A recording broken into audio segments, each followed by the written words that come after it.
नमस्कार, मेरा नाम प्रशांत है और आप देखना शुरू कर चुके हैं आपका अपना चैनल खुदरंग। मेरे साथ इस वक्त बहुजन समाज पार्टी के प्रदेश अध्यक्ष विश्वनाथ पाल जी मौजूद हैं। आप इनको जानते हैं, पहचानते हैं। आज बाबा साहब का 6 दिसंबर है। परिनिर्वाण दिवस के मौके पर ज़बरदस्त भीड़ उमड़ी है, ज़बरदस्त भीड़ उमड़ी। और ये भीड़ तब उमड़ी है जब ना तो आकाश आनंद है, ना तो बहन जी हैं। ये सिर्फ और सिर्फ भीड़ जो है, आप देखेंगे प्रदेश अध्यक्ष इस पूरे आयोजन में सबसे बड़ा चेहरा है। विश्वनाथ पाल जी, मुझे सबसे पहले एक सवाल का जवाब दे दीजिए। ये जो लोग आते हैं, इसके पीछे मोटिवेशन क्या है? माननीय बहन जी का निर्देश, माननीय बहन जी के प्रति लोगों का विश्वास और बाबा साहब पर लोगों की आस्था। आज जो कार्यक्रम हुआ, इसको लेकर के बहन जी ने पहले ही ताकीद करा दी थी, इंस्ट्रक्शंस दे दिए थे कि ऐसे ऐसे कार्यक्रम होगा। उसके बावजूद बहुत सारी खबरें चली कि बहन जी का कार्यक्रम होना है, रैली होनी है। कहा किसी ने नहीं, आप भी अभी लगातार कह रहे थे, मैं आपको सुन रहा था।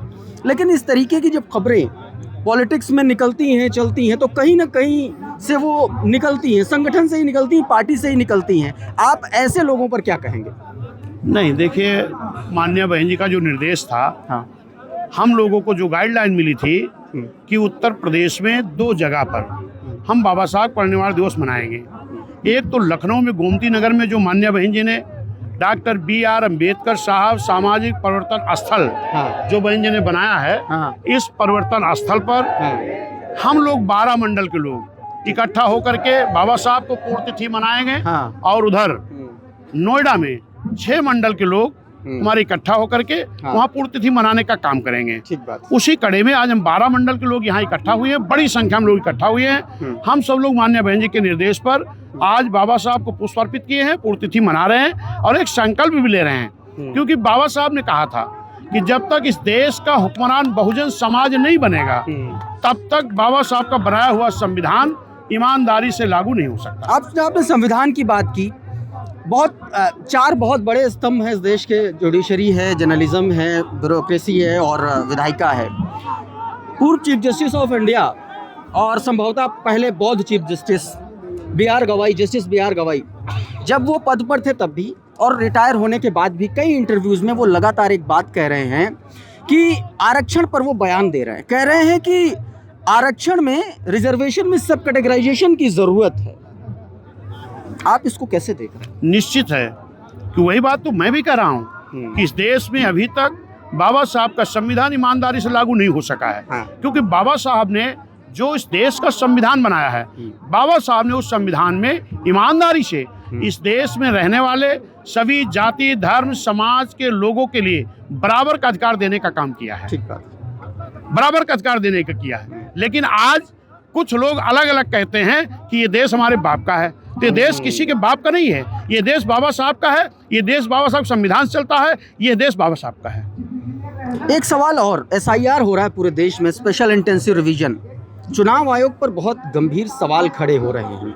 कुछ ऐसी चीज़ें फील्ड से, ग्राउंड से निकल के सामने आ रही हैं। मसलन अभी उन्नाव में एक खबर निकल के आई, एक ही घर में 67 वोटर रजिस्टर्ड है। SIR को आप किस तरीके से देखते हैं? क्योंकि बसपा अभी तक SIR को सीधे तौर पर कॉन्ट्रडिक्ट उसने नहीं किया, उसको अपोज नहीं किया है।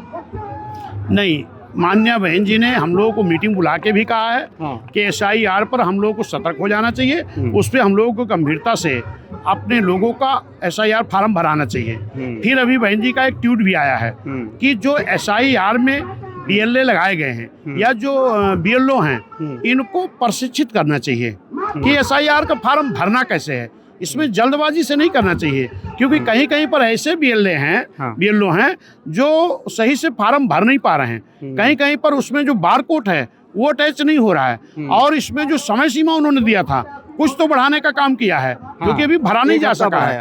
हम चाहते हैं इसकी ईमानदारी से जांच हो। जब तक SIR फार्म सही से भर न जाए, तब तक इसका समय बढ़ा करके, अगर चुनाव आयोग ने SIR फार्म भरने का नियम लागू किया है, तो ये पूरी तरह भरा जाना चाहिए। ऐसा ना हो कि कुछ लोगों का भरा दिया जाए और कुछ लोगों को ना भरा जाए। अध्यक्ष जी, एक सवाल और है। ये तो फॉर्म की बात हो गई, आपने तकनीकी पहलू बताया। SIR पर एक बड़ा संवैधानिक संकट भी है। सुप्रीम कोर्ट में इसको लेकर के बहस चल रही है। बहुत सारे बड़े बड़े वकील वहाँ पर कह रहे हैं, जज साहब के सामने, CJI के सामने, CJI की बेंच सुन रही है इसको, वो ये कह रहे हैं कि दरअसल चुनाव आयोग का काम सिर्फ इम्प्लीमेंटेशन का होता है, कोई नई चीज़ इंट्रोड्यूस नहीं करा सकता चुनाव आयोग। मसलन वो फॉर्म जो भर रहे हैं, एनुमरेशन फॉर्म जो है वो नहीं दे सकता। वो बता रहे हैं, कह रहे एक तरीके से ये एनआरसी लागू करने का चोर दरवाज़ा है। ये जो फॉर्म है ये नागरिकता जांच रहे हैं BLO, ये चुनाव आयोग को अधिकार नहीं और ये असंवैधानिक है। बसपा इसको कैसे देख रही है? देखिए, गैर राजनीतिक संवैधानिक संस्था चुनाव आयोग भी है, हाँ। गैर राजनीतिक और संवैधानिक संस्था सुप्रीम कोर्ट भी है। ठीक है। अब वो उनका निर्णय क्या करेंगे। हाँ। हमने चुनाव आयोग जो गैर राजनीतिक संवैधानिक संस्था है उसके भरोसे पर हम फार्म भरा रहे हैं। बाकी क्या करना सुप्रीम कोर्ट को, वो भी गैर राजनीतिक सामाजिक संस्था है और चुनाव आयोग भी है, वो क्या निर्णय लेते हैं उसके बारे में वो जाने। अभी अखिलेश यादव का एक बयान आया और एक मामला भी था जो BLO ने, जिन्होंने सुसाइड किया, उनके परिजनों ने ये कहा कि जो सुसाइड हुआ है वो इस दबाव में हुआ है कि उन्होंने दबाव बनाया गया SDM के द्वारा, वहाँ पर जो लोकल लोग हैं, अधिकारी हैं, कि आप पिछड़ों का वोट काटिए। सीधे सीधे एक बार फिर से 24 वाला नैरेटिव सेट किया जा रहा है। अखिलेश यादव ने बाद में ये कहा कि पिछड़ों का और दलितों का वोट काटने की कोशिश है और संविधान इसी तरीके से ख़त्म होगा। आप क्या कहेंगे? मैंने पहले ही इस पे बोल दिया।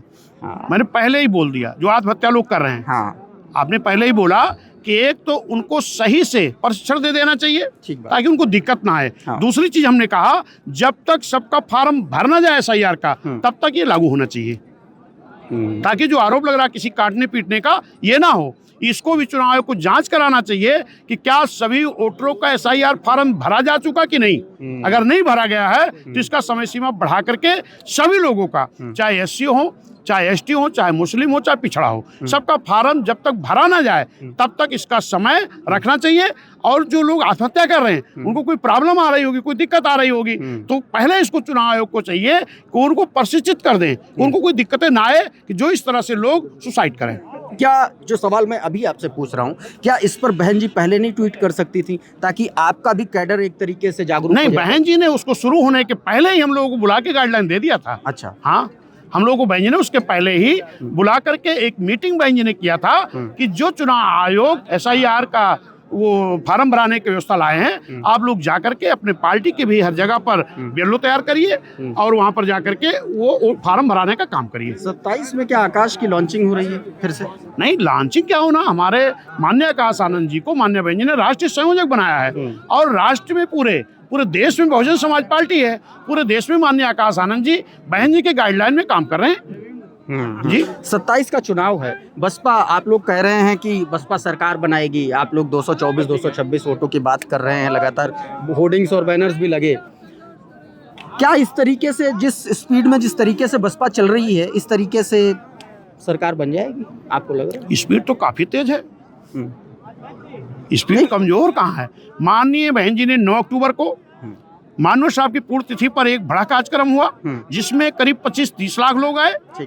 उसके बाद 16 तारीख को बहन जी ने उत्तर प्रदेश उत्तराखंड के लोगों को बुलाया, 19 तारीख को बहन जी ने ऑल इंडिया के लोगों को बुलाया, 29 तारीख को बहन जी ने मुस्लिम समाज के लोगों को बुलाया, 1 नवंबर को बहन जी ने OBC समाज को बुलाया, 6 तारीख को बहन जी ने बिहार में बड़ी मीटिंग किया, फिर 13 तारीख को बहन जी ने दिल्ली में कुछ प्रदेशों को बुलाया, 18 तारीख को फिर बहन जी ने बुलाया। लगातार बहन जी ने कैंपेनिंग कर रही और हमारे कार्यकर्ता भी लगातार बूथों पर जा रहे हैं, क्योंकि माननीय बहन जी ने 9 अक्टूबर को एक गाइडलाइन दे दिया था कि आप भी कड़ी मेहनत करो, मैं भी मेहनत करूंगी और 27 में एक जनता का गठबंधन तैयार करके सरकार बनाने का काम करूंगी। अध्यक्ष जी, बिहार का चुनाव हुआ, बड़ी बड़ी बातें की गई, 30 सीटें 35 सीटें जीत रहे हैं, हमारे पास चाबी रहेगी सरकार की। विधायक आया एक, और उस विधायक पर भी संकट है, खबरें चली कि विधायक भी टूट सकता है। और प्रभारी अनिल जी, जिन्होंने एक तरीके से बहुजन समाज पार्टी को बिहार में बहुत ज़बरदस्त मजबूती दी, उन्होंने अचानक से इस्तीफा दे दिया और बाद में वो ट्वीट करते हैं, जब बताऊंगा, जब मुंह खोलूंगा तो बहन जी के सामने ही खोलूंगा। यानी कि कुछ बड़ा कांड हुआ है उधर। देखिए, कई क्वेश्चन आपके एक साथ आ गए। हाँ। पहली चीज तो जो हमारे लोगों ने तैयारी की थी, अगर ईमानदारी से चुनाव होता तो निश्चित है कि हमारे कई विधायक आते, कोई शक नहीं। और दूसरी बात, हमारे जो विधायक जीत रहे थे, जिनका थोड़ा ज्यादा अंतर था, उनको तो बुरी तरह से लोगों ने जानबूझकर हराने का काम किया। जो विधायक हमारे जीत रहे थे उनको भी हराने का काम किया। हमारे सतीश यादव, पिंटू यादव जी, आपको मालूम है कि 175 वोट से जीत रहे थे, फिर 125 से जीत रहे थे, फिर 48 से जीत रहे थे, कई बार रिकाउंटिंग हुई। ऐसा क्यों? एक तरफ लोग कहते हैं BSP तो BJP की बी टीम है। अरे भाई, BJP तो एक विधायक हमको जीतने नहीं दे रही थी, हम बी टीम हैं। और उसके बाद भी जब हमारे विधायक पिंटू यादव जी 32 वोट से जीत गए, सारे उत्तर बिहार के चुनाव का रिजल्ट तो 5-6 बजे आ गया, लेकिन हमारे विधायक को 2 बजे प्रमाण पत्र दिया जाता है, वो भी काफी डंडा और ईंटा चलने के बाद। तमाम पुलिस वालों को भी चोट आती, हमारे कार्यकर्ताओं को भी चोट आती, क्योंकि वो जनता का एक गुस्सा था कि जब हमारे विधायक जीत गए हैं तो प्रमाण पत्र क्यों नहीं दिया जा रहा है। 2.2% ही वोट बढ़ा पिछली बार की अपेक्षा इस बार बिहार में। देखिए, हम लोग तो वहां पर इतना पा गए, जो लोग सत्ता बनाने का वादा कर रहे थे उनका क्या हाल हुआ, जरा उनसे लोग पूछो। चिढ़ा रहे हैं, कह रहे हैं आपसे ज्यादा तो ओवैसी वोट पा गए।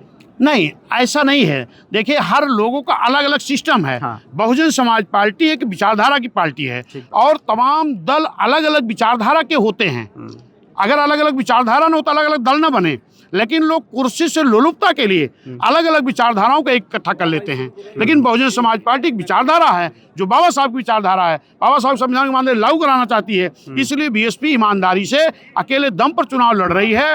और जिस तरीके 2007 में हमने अकेले दम पर सरकार बनाने का काम भी किया था इसी उत्तर प्रदेश में, इस देश के बड़े प्रदेश में, पुनः फिर हम लोग एक बूथ वाइज जा रहे हैं। मैं खुद जा रहा हूँ, प्रदेश अध्यक्ष होने के बाद भी माननीय बहन जी के निर्देश बूथ वाइज जा रहा हूँ। मेरे मंडल के लोग, जिले के लोग, विधानसभा के लोग, सेक्टर के लोग जा रहे हैं और एक जनता गठबंधन तैयार कर रहे हैं। इसी के बल पर हम चुनाव जीतने का काम एक करेंगे। आखिरी सवाल, आप लोगों ने कई सीटों पर ओवैसी के साथ वहां पर चुनाव लड़ा, उत्तर प्रदेश में यही स्थिति बनेगी, यही तस्वीर देखी जाएगी? नहीं, हमने नहीं लड़ा, माननीय बहन जी ने, हम लोग अकेले लड़ रहे थे। अगर किसी ने कहीं कोई समर्थन दिया हो तो उसके बारे में वहाँ के लोग बता सकते हैं, क्योंकि मैं वैसा ही समर्थन ना मैं वहाँ प्रचार में गया था और ना तो वहाँ के बारे में मुझे जानकारी है। यहाँ माननीय बहन जी ने हमको अकेले लड़ने के लिए कहा है, हम अकेले दम पर अपनी तैयारी कर रहे हैं, लड़ेंगे और जीतने का काम करेंगे। बहुत बहुत धन्यवाद अध्यक्ष जी हमसे बातचीत करने के लिए, और आप सभी दर्शकों का भी बहुत बहुत धन्यवाद। आप देखते रहिए खुदरंग। नमस्कार।